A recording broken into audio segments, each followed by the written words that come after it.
Habari, naitwa Engineer Sise and this is Safety with Engineer Sise. So leo nataka niongee kidogo tu kuhusiana na kitu kimoja kinaitwa blind spot. Katika maeneo yetu ya kazi, mara nyingi tunakingwa kuona vihatarishi ambavyo vipo katika eneo letu la kazi. Sana sana katika barabara, maeneo yetu ya kazi ya ufundi, ya ujenzi na kadhalika.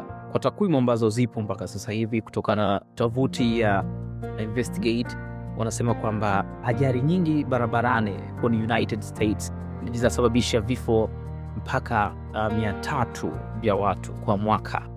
Hata pia India inaonekana kwamba a blind spot ina contribute 28% ya vifo ambavyo vinapatikana katika barabara. Sasa nini blind spot na ni nini kifanyike kwenye blind spot? Sasa kana mimi hapa.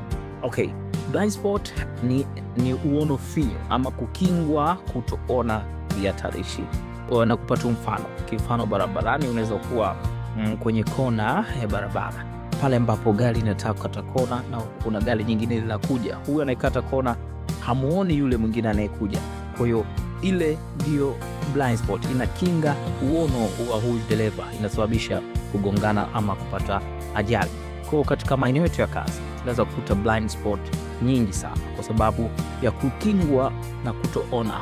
Wale wanatumia magari, wanatumia excavators, wanatumia telescopic machines, wanatumia rimengi trucks na kila kitu, mara nyingi wanakutana na blind spot. Na siku zote wanashauriwa ama tunawashauri kuwa na mtu anaitwa flagman ambaye anamsaidia, ni jicho la pili la dereva.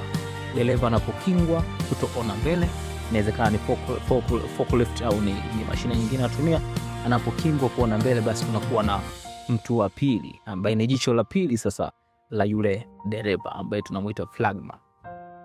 Na maeneo mengi tunaweka barricades, tunafunga, tunaonesha kwamba hapa kuna ajali, hapa kuna hatari, usipite hapa, hapo usiende, kuna kihatarishi. Pili za kuwa na maeneo ambayo yamefunikwa lakini ni blind spot, huwezi kuona kihatarishi, unajikuta unadumbukia au unajigonga ama mnapata ajali katika eneo lako la kazi. Sasa leo tukumbushane to prepare yourself, make sure that we eliminate this blind spot at our areas.